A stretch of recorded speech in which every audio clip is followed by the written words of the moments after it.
Okay, so this is the Economic Development Commission of June 3rd. It is 8:32 a.m. Mark Barnhart, Director of Community Economic Development. We also have with us Chairman Kevin Lesko. We have Commissioners Don Peterson, Steve Rosado, John Slavin, and Ken Hockhauser. We also have our recording secretary, Gretchen Gerthner, on the line, and Beverly Ballas joining us from the Fairfield Chamber of Commerce. That's it. So Kevin, you want to take it away? Excellent. Well, thank you, Mark. Again, always thank you for organizing this. I think I'd like to begin by welcoming Ken. I think it's great to have some people in it and share some good knowledge together, get you up to speed, and we'll work together for the betterment of the town. So what I would like to do is I'd like to obviously calling this to order, and then I've asked that we look for an approval of the minutes, and someone to second that if people have an opportunity. Excellent. All in favor? Aye. Aye. Okay, excellent. I think we're good on that. Mark, do you want to continue with updates on the COVID-19 response, or do you want to start? I also maybe it would be helpful for Ken, just for folks to go around the horn and introduce themselves, say a little bit about what they do, and then I'm sure Ken would do the same. I don't know if everyone had a chance to take a look at Ken's resume and background, but he brings a wealth of experience to it. So we're really happy to have him join the board. But I thought that might be helpful just to orient Ken as to who else is on the commission. So Kevin, I don't know if you want to start since you're the chairman, then we can go around the horn from there. Fair enough. So Ken, I've been serving on the board for actually it's probably longer than I can remember in this sense, but it's about 10 or plus years. I came to Fairfield back in '92 when I moved our funeral home here, and then over the course of the last really 30 years, I've gotten into different developments of both the funeral service, but real estate as well throughout Fairfield majority, and then some surrounding towns. So I've really had a wonderful experience in working alongside all of these different individuals on this commission. It's really been very nurturing. As I said, I've learned a lot. Hopefully I've given some as well. So with that, why don't we go with Don? Don, please. Hi, Don Peterson, retired after 41 years at General Electric, the last 25 of which were in Stanford at GE Capital. Been on this commission, is my 10th year. Been a Fairfield resident since 1989. Active in other town activities such as Town of Fairfield Community Emergency Response Team. I'm the commander of the local United States Power Squadron called Penfield Sail and Power Squadron. I'm very happy to have served on this commission and have learned a lot. Have been a member of the Connecticut Economic Development Association for all 10 years, and it broadened my perspective of economic development by taking some of the CEDAS classes and going to some of their events. So that's it for me. Steve, you want to go next? Sure. Steve Rosado. I work for a company called Overdrive. You might be seeing my background, a digital distribution company. As I tell people, it's about books and reading, so we don't sell books or asbestos. I've been a Fairfield resident since the early 90s. My two boys through the school system. My youngest is graduating Ward High School this year, but been active in town from Cub Scouts and Little League and soccer and whatnot throughout. Just really enjoyed being able to raise a family in this town, and been on the committee for, I believe, 3 years now. it goes really fast, and just a chance to give back and offer my input and feedback, and a chance to meet a good group of people, and appreciate what Mark and Kevin do. And Don's always got a very good insights on things. I appreciate his saged input on things. John, you want to finish up here and then we'll go to Ken? Sure. John Slavin, I've been in Fairfield since 2004. I've been on the commission for almost 2 years. I really wanted to contribute and figure out where my background and experience could sort of help out. I work for UBS. I actually am commuting to Stamford, where I am now, and I think the experience that I've had has been very helpful with understanding how we promote economic activity while still maintaining the integrity of the town that we want to keep. So it's a really good balance. We have a lot of really thoughtful people. We have good presenters that come in, and you know, I think we've had opportunities to be involved with recommendations and supporting or non-supporting certain activities that we think is going to be, you know, either net benefit to the town. And I think over the last year, we've really had a tremendous job and tremendous support from the leadership of the commission to make sure that the town has come out on top. And I think now, with more people moving up into the suburbs, I think our role will continue to be, you know, equally, if not more important. So welcome, and I hope you have a similar experience that I've had. Ken, would you like to say a few words about yourself? Sure, I'd like to say, well, thanks. It's a pleasure meeting you all. Glad to be. Thanks. Glad to be here. Look forward to serving. Kevin, I do recognize your last name. I have been a Fairfield national coach for 7 years, and while I've never worn your sponsored jersey, I have played your teams many a time. And I appreciate your continued support. I moved here. I've been living here 13 years. I moved here after, you know, the last crisis, which was the Great Recession. I have 2 boys. One is a freshman at Ward High School and one in Tomlinson. Currently, I am a commercial real estate broker with a specialty in retail. I've been doing that for about 20 years. Prior to that, I was a economic development officer with the city of New York. Serving the Department of Business Services and trying to bring prosperity to the community of Port Richmond, Staten Island, where I served there for a number of years. I have a master's degree in urban planning with a concentration in economic development and policy, and still a baseball coach, and commute every day. I just want to throw one other thing out there. This committee is wonderfully nonpartisan whatsoever. And I just thank Mark for always making sure it's just really about the task at hand, and makes it a lot more pleasant. I agree. Well, thank you all, and we'll of course get to Beverly in a little bit, and she can introduce herself and what she does with the chamber. But thank you all. You know, I don't have a presenter today, but you'll have to just suffer through a few updates from myself as to what's going on around town. So first, I just wanted to again thank Don. I'm going to share hopefully this screen with you all, not that one, this one. So we did with the COVID pandemic, I think I've reported on this before, but I just wanted to give you a visual representation of what we've been doing to support our small business community throughout the last year and a half with the pandemic, and we're obviously delighted that things are beginning to open up as vaccination rates continue to climb here in Connecticut. Businesses are resuming normal activities with some limitations still, but we're getting, obviously the worst is behind us at this point. But we did stand up a small business assistance program using funds provided through the CARES Act.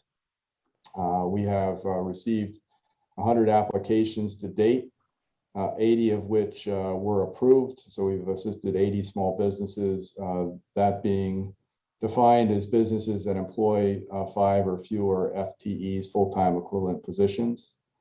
You can see the distribution, it's pretty varied, but we have a good share of those businesses in food service, restaurants, small restaurants. We also have a number that were engaged in retail trade,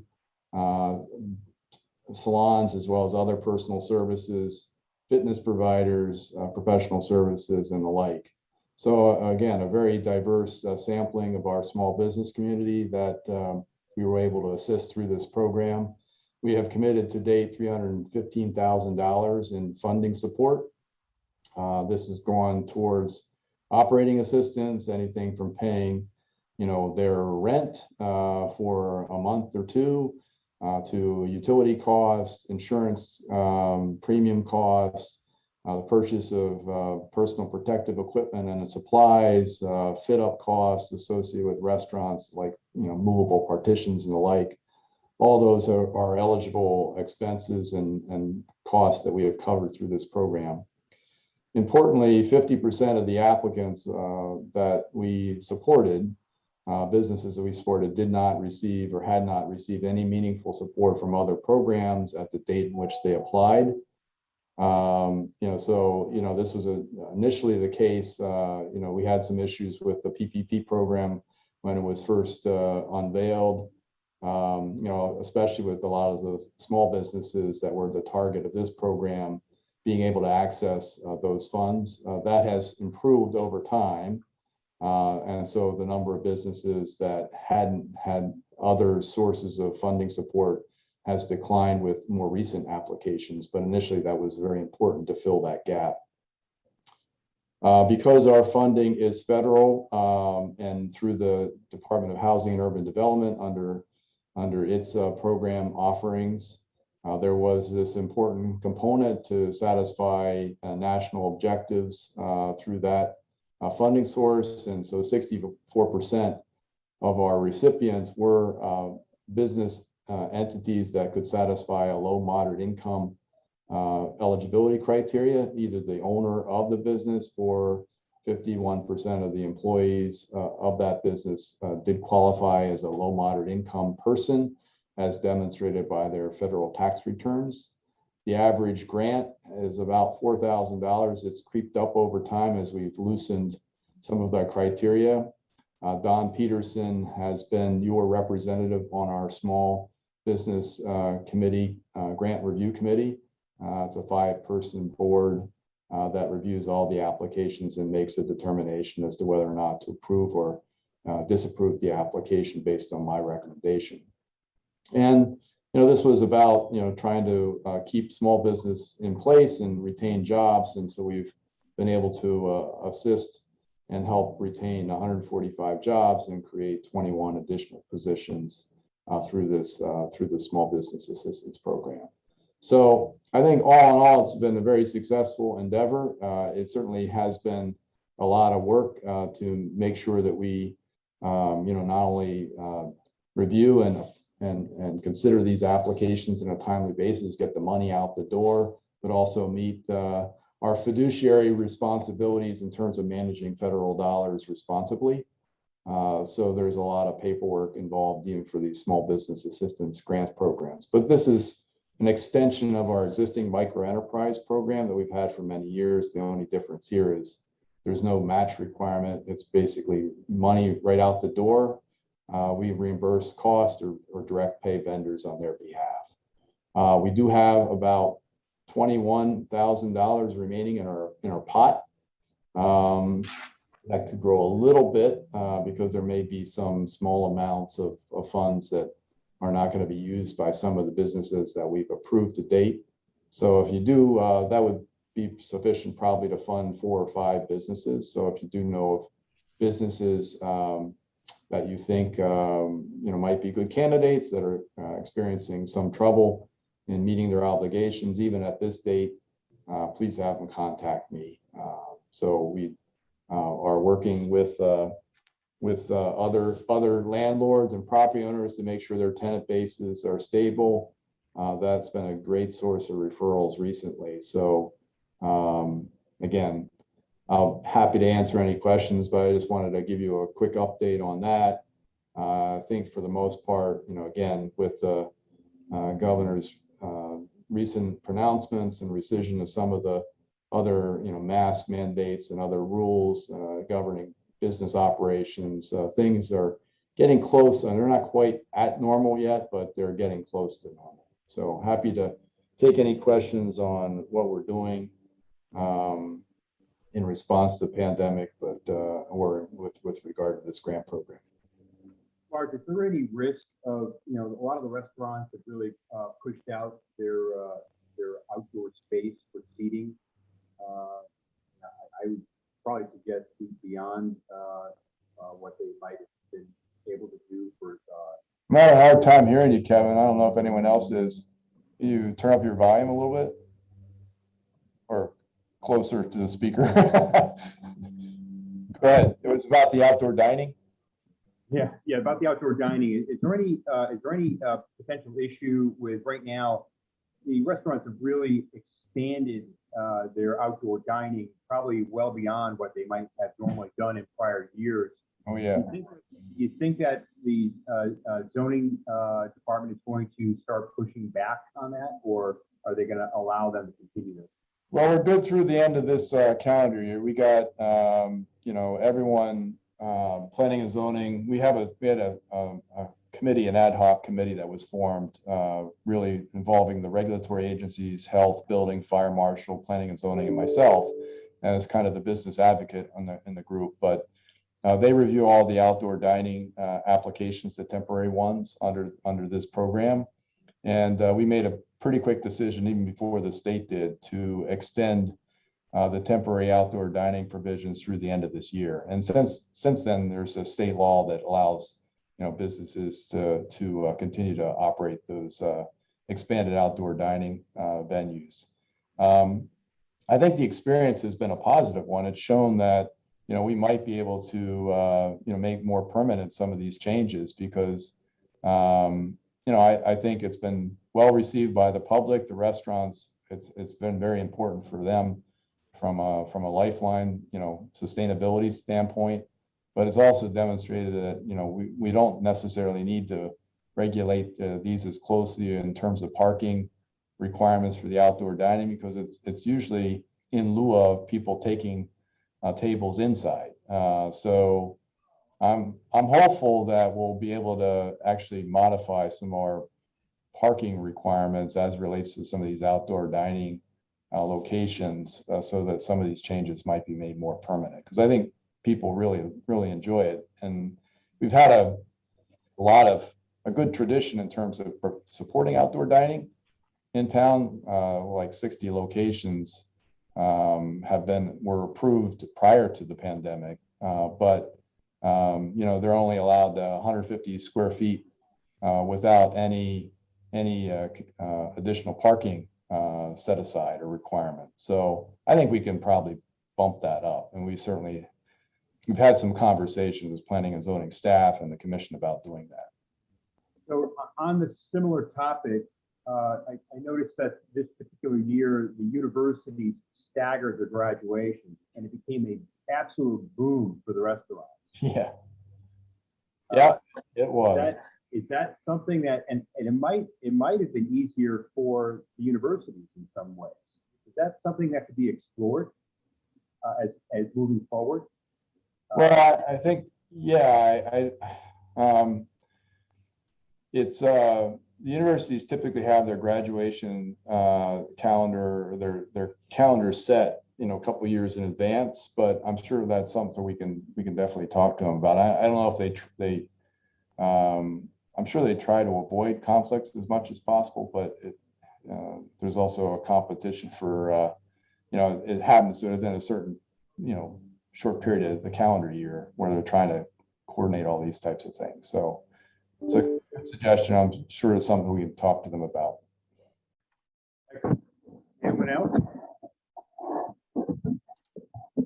Okay, all right.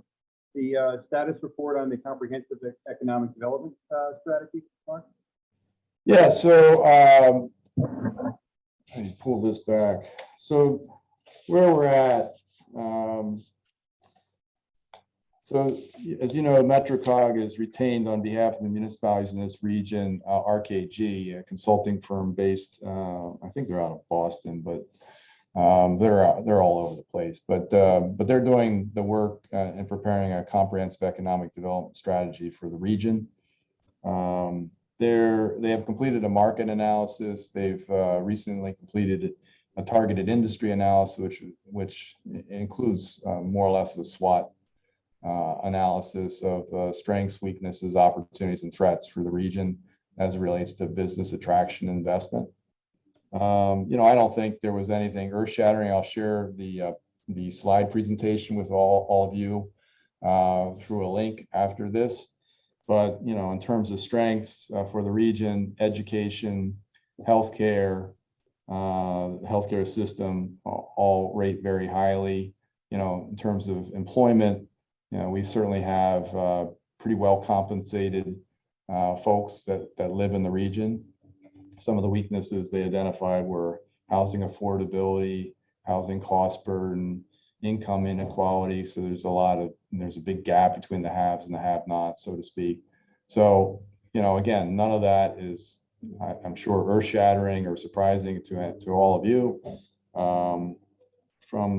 They looked at, what site selection consultants are typically looking for in a region in terms of their business clients. Typically, in the last few years, it's all been about availability of skilled labor, skilled workforce. Again, this region does rank pretty highly in certain aspects of that. Transportation access is another strength. But quality of life is emerging as a key consideration for a lot of businesses looking to locate. And again, that too might be something that we can capitalize upon.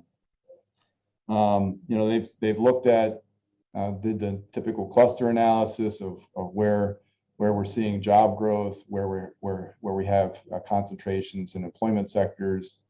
Again, I don't think any of this would be terribly surprising, but there's actually a considerable strength in manufacturing in this particular area, particularly in aerospace and medical devices. Some of the other advanced manufacturing that the town or this area has had legacy manufacturing, and that continues despite some challenges and some other issues with performance. It because of the labor force continues to do well here. But in addition to that, obviously, healthcare and recreation and leisure type activities tend to rank pretty highly too. So I'll share all that again with a link to all of you, and we can then take it from there. I think their timetable is to try to finish up with some recommendations and report by the fall. I think EDA, Economic Development Administration, for which they provided some grant funding for this effort, is pushing them to complete it by this fall. So they're on a pretty tight schedule, but I'll keep you posted on where things are. And I will also want to share a little bit of other good news. So go back to where we are.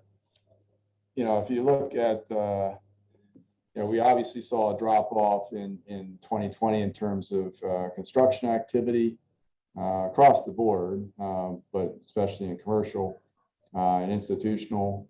That is obviously picked up. So we're at roughly 200% of where we were last year, and we're only, this is through results through May.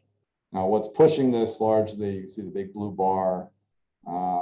We have a couple big projects taking place at both universities.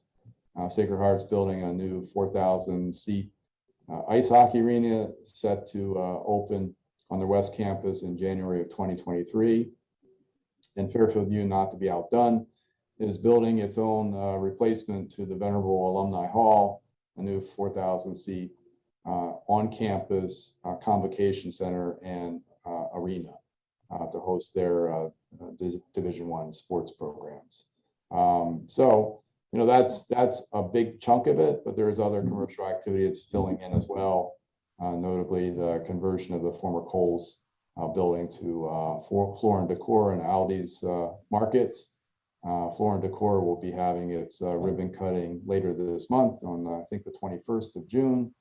And Aldi's is expected to open later this summer. So good news on that front. I would also say from a vacancy standpoint, we're off the peak.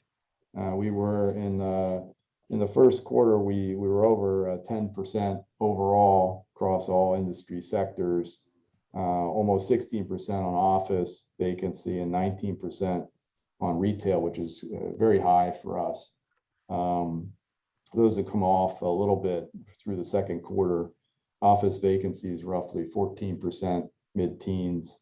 Retail vacancies is down a little bit, 16.5%. Some of that is being pushed by a couple large blocks of space, which they come on and off the market. So we have included in this about 40,000 square feet of vacant space underneath the Fairfield cinemas. Actually, the whole cinemas is vacant itself, but the building is looking at a redevelopment opportunity right now.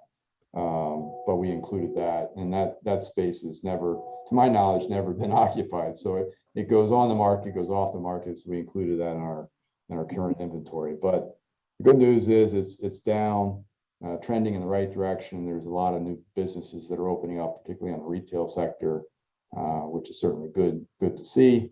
And activity is beginning to pick up, although we haven't seen as much traffic on the office front. So that's kind of where we are from the business sector. Mark? Yeah. Do any of the local real estate firms track commercial or retail rental rates over a time period? They do. I usually have it for the submarkets. So we're part of, depending on how it's organized, whether we're part of the central submarket. So it's because of the high vacancy rates. It's still, I think, a tenant's market. The absorption is starting to move in the right direction, but not where we'd like to see. There's still large blocks of space, particularly down county, in the office environment, which kind of works against us in terms of looking at new business construction and new office construction in the area. So, got it. So what are typical commercial rates? In the 20s per square foot, 30s? What are they typically? Really depends. In Fairfield, it depends geographically and on obviously the quality of the space. But we had seen a dip in retail space downtown on Black Rock Turnpike, which tend to be our premier retail corridors. So really quality space was upwards of $50 a square foot. Mm-hmm. It's dipped to below that and now in the mid 40s. Some you can get at 40, low 40s. But it's starting to inch back up as the inventory starts to tighten. But you can also find deals even in downtown, depending on the owner and again the quality of the space. You can find retail space in it's maybe not mid 20s, but upper 20s, low 30s through that $50 per square foot range. It just depends, if it's post road frontage, Understood. Well-maintained space, that type of thing. Mm-hmm. Office again has a pretty big range. You have office space going for $20 a square foot up to about $35 a square foot. You might have a couple that get above that, really premium space in Southport, for example, but that's where it's pretty much at. Other questions on I covered a lot on the applications, and I want to be respectful of everyone's time in terms of where we're at. There are a couple projects I know that we were tracking.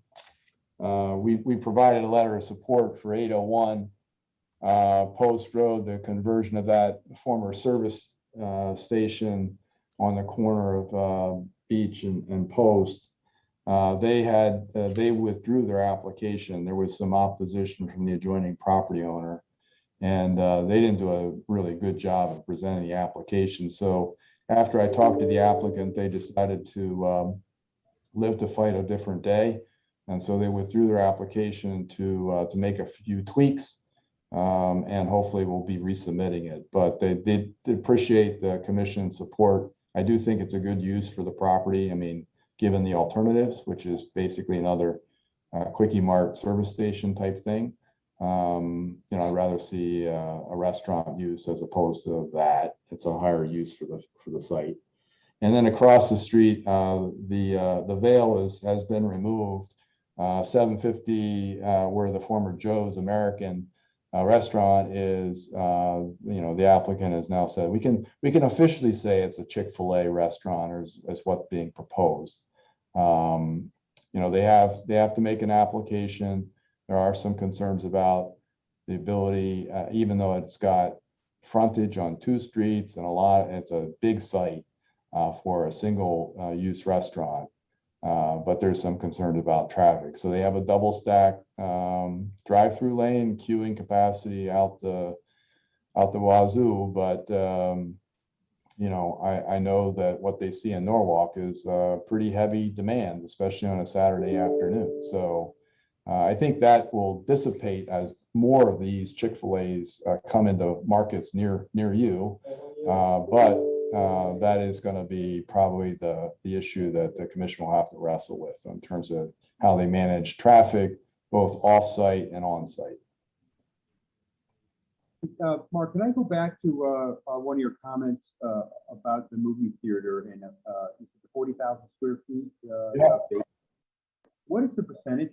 What does that amount have the percentage? If we're saying that, what did we say, 6% vacancy right now? Well, we've got about 250,000 square feet of retail space that's vacant. Okay. And so, if you take that out of the mix, it's a pretty significant share of it. A lot of our space tends to be pretty small. Most of our large retail users are pretty much locked in place. So not a lot of change. There's a couple noteworthy vacancies downtown that we're working hard to fill. But, the good news is on Black Rock Turnpike, a lot of the spaces that were available have since been leased up, and we've got some new tenants moving into the area. So it's still a very strong market from a retail perspective. And so we still see pretty good demand for the space, depending on where it's located. Thank you. Appreciate that. Okay. If anyone does not have any other commentary, maybe I can ask Beverly to say a few words, or Chamber of Commerce. Let me just unmute. Good morning and welcome. Just a little bit about me. I joined the Chamber of Commerce about 8 years ago. And most of my career, actually my entire career, was spent in educational publishing and worked in New York City for about 12 years. So coming on board with the Chamber, we work in partnership with the town, specific to Mark and Mark's department, and with a strong focus on shop local, support our local business community, and create events to surround that and drive people downtown and up on Black Rock Turnpike and throughout our business areas that we have. Again, reminding people to support our local business community. All of us on this commission know how important they are.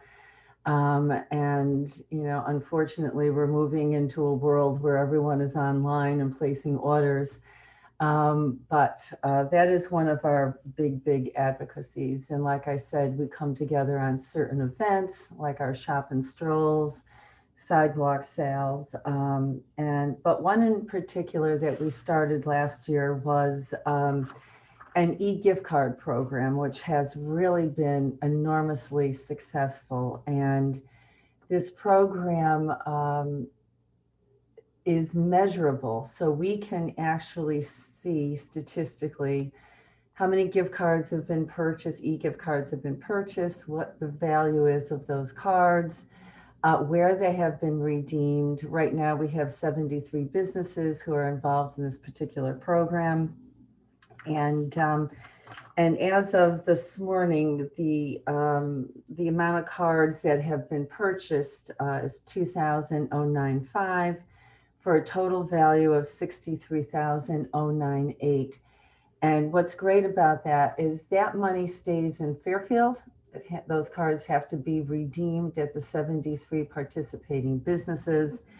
And currently we've had a 35% redemption rate of 22,334. This program was just launched last October as we started to head into the holiday season. And I'm anticipating that we'll reach $100,000 before the end of the year. This is in partnership with the town. And what's really cool, what is really nice is recently the Fairfield Public Schools made a bulk purchase for their teachers, and they bought 1,000 cards. The value of each card was $5, but it was a little bit of appreciation. But what's fantastic about that is this program, and by the school doing this, is driving 1,000 people into our stores, and hoping certainly that additional purchases will be made, or they'll get exposed to a new retail store or restaurant. So that number is just fantastic, and we were very happy to see that come into play. And Roger Sherman PTA bought 69 cards and at a value of $25 each, so that was wonderful as well. And Mark incorporates these gift cards to specific programs that are done by the chamber for raffle items and things like that. So it's a nice circle. It's growing all the time, and it's statistically proven. So we're very, very proud about this. And this is one of our biggest initiatives that we're working on right now. We work on all the time. The chamber will be holding its actual first outdoor business after hours event in June, on June 16th. So we'll be holding that on June 16th. And we will be having sidewalk sales coming up on, so that's the 3rd. So that's the 17th, July 17th. So that'll be coming up. And our retailers love that. Again, is driving people downtown, shopping, and supporting our local business community. So that's awesome.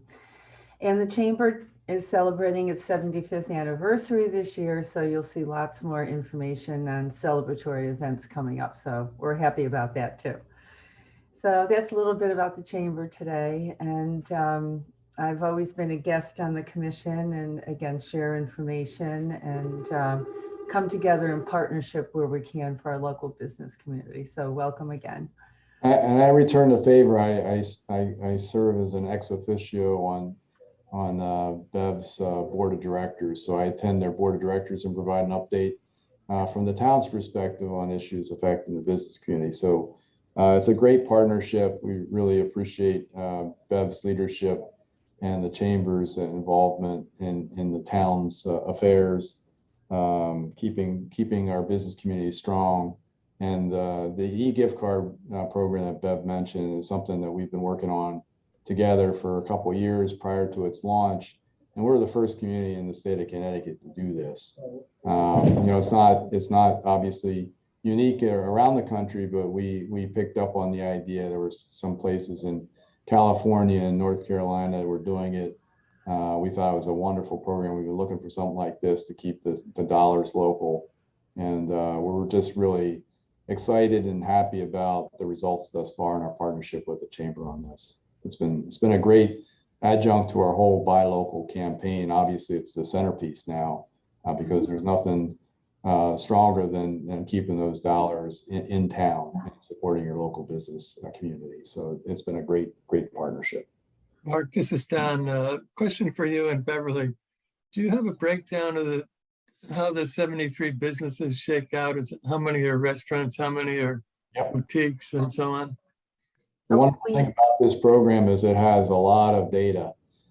Yes, which is wonderful. So I can pull that report for everyone and send it to Mark, and he can distribute. The redemptions primarily fall in the restaurant sector, and our two wine Mo's and Harry's are doing very well with this program in the pantry. But yes, we can give you a list of the 73, and we can see all the redemption dollars as they align with those businesses. And retail is starting to pick up. Again, launching it in October, we came into the holiday season, so all the purchases were made then at that time. We were still in COVID and, restrictions in the beginning of the year. So now that it's spring and people are out, we're starting to see redemption rates come up. So we anticipate that 35% to come up much higher. Very good, Beverly. Thank you so much. It's I speak on behalf of all the members. How much we greatly appreciate you coming to us and sharing what you do, doing what you do. We're in awe of your capabilities. Mark, you're a terrific partner with her for sure. So, do we have any other business at this time? Do you want to mention anything or bring anything up? I think what I heard was anything else that we should talk about today? Yeah, it was hard. Yeah.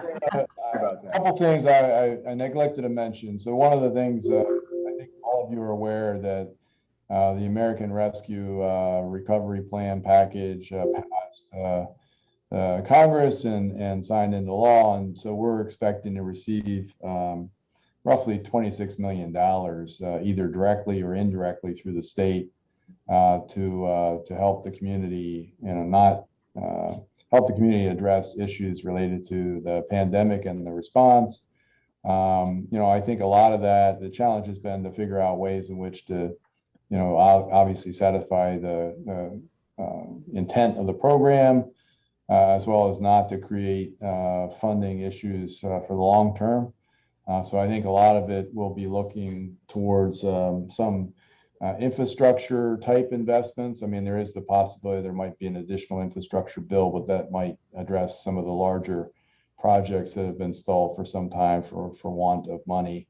When I talk about infrastructure, it might be things like sidewalk replacement or things, streetscape enhancements or sewer work. Particularly, we've got a couple projects that are quote unquote shovel ready. So, I'm sure you'll be reading about it because I know it'll have to go through various boards. I know the first select woman is working to prepare a list of priorities to present it to the Board of Selectmen first. And then I presume it will go to the Board of Finance and RTM for their final blessing and approval later this year.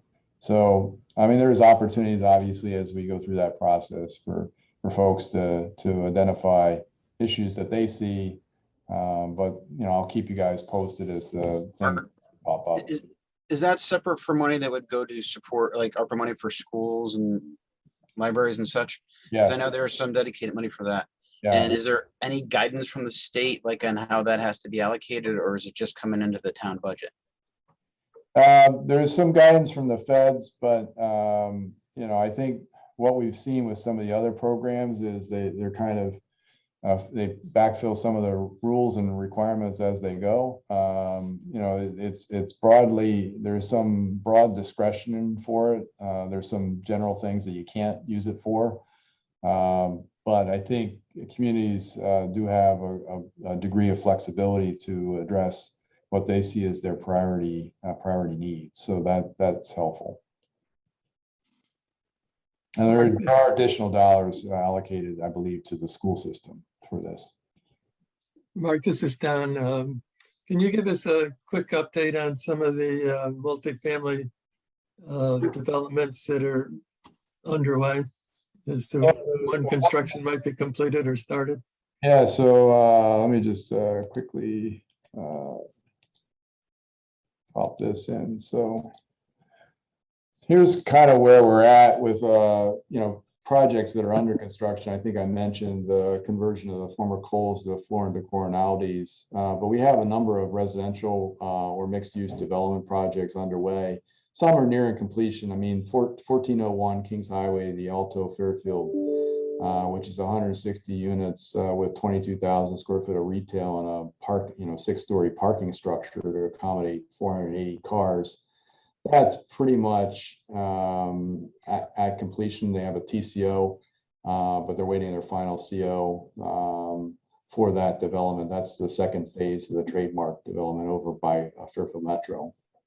The same holds true for 333 Umpqua, the Anchorage, which is the 90-unit luxury residential across, just up the street from the downtown train station. That's pretty much will be completed within the next month or so. They're pretty much done. Lease up has been very strong for both those developments. The below market rate units for the Anchorage were leased up in a matter of minutes. 1401, they were 50% leased for the first building within the first month. So they'll have no issue, I think, in terms of meeting their stabilization goals. There are a couple smaller projects. 78 Umpqua Place, I think you may see the foundations being formed. That's a smaller 26-unit development right next to the train station downtown. It was approved under Connecticut General Statutes 8-30G, so there's a 30% affordable component to it. The other projects here are at Fairfield or Sacred Heart, including the 3 new residence halls, which are mostly done. They'll be completed by this fall. Other projects, I know I reported last time on 4185 Black Rock Turnpike, which was the plant factory site across from the Motel Hi-Ho. That was just recently approved for a 94-unit residential development. It was formally approved for 25,000 square foot of medical office. So they used the same footprint and got a residential development approved under 830G. There is an appeal that has been filed on the zoning commission's approval. They could proceed with a building permit. It'll take some time to get their final construction drawings and the like and financing in place, but typically they try to resolve that litigation before going forward and being at risk. So that's a little fly in the ointment there. And we have a smaller 23-unit development over on Black Rock Turnpike, 528, which is Al Camerata's project. There was an application for 15 Umpqua, which was a mixed-use development next to the community theater. That included 33 residential units as part of the development, 4-story mixed-use development with ground floor retail and underground parking. That has been withdrawn. I suspect it'll be refiled. It may be refiled as an 830G. Who knows? But I've been talking to the property owner about alternatives, and so I'll keep you posted on that. There is also a little bit of movement on 81 Black Rock Turnpike, the former Reiner Estate property. There is a developer that's looking to do a mixed-use development, fairly sizable mixed-use development on that site, about 200,000 square feet.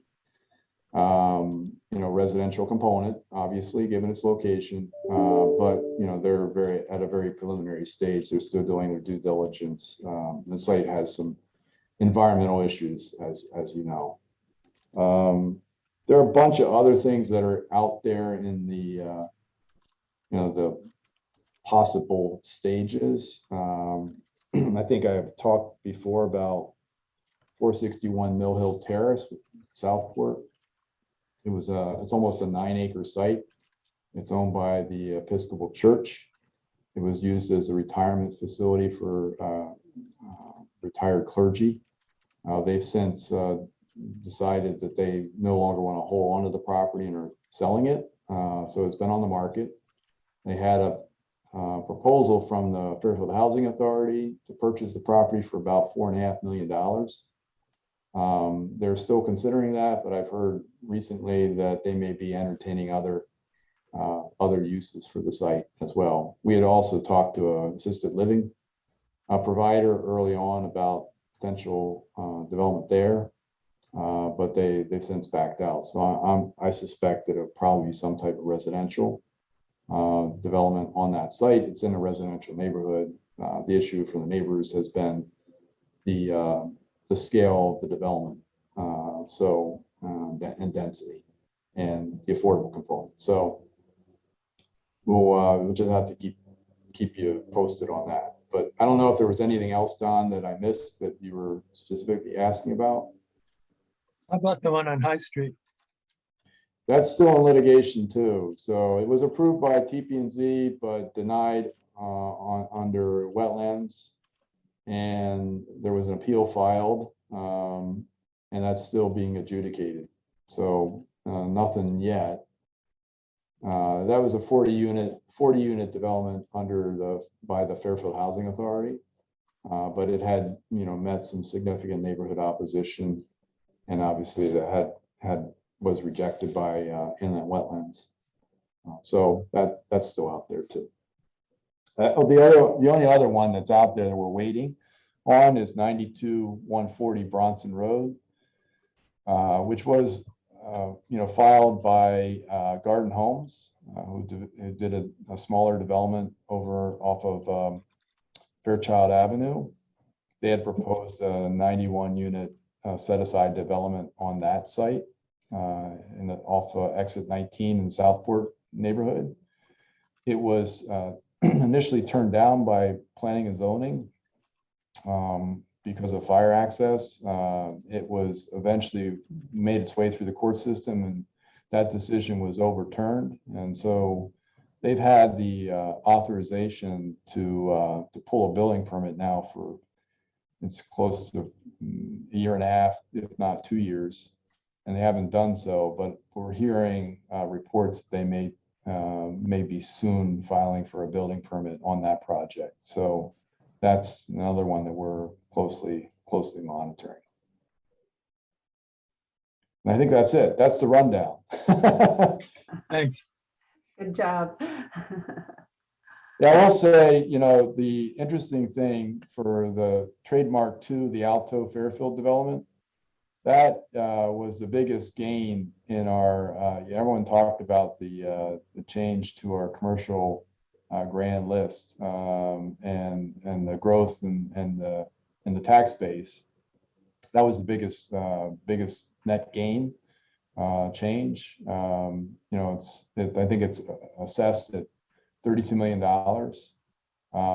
So a huge increase in the valuation of that property, and yields $800,000+ a year in net annual taxes based on our current tax rate. So these things, and from what we've seen from other developments like Trademark, they don't generate, I think it's a 0.15 kids per unit. So it's south of even numbers that we've seen from other parts of the state or country for multifamily developments. It just, we've got 80% of our housing stock is single family, and that tends to be where all the kids are that go in the school system.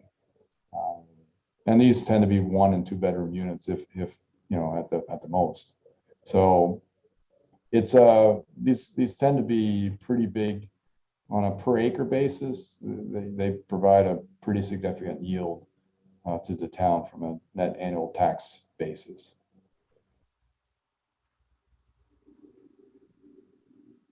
That was it. I think the only other thing I will mention, Kevin, I think Bev did a great job of a couple of projects and events and activities coming up.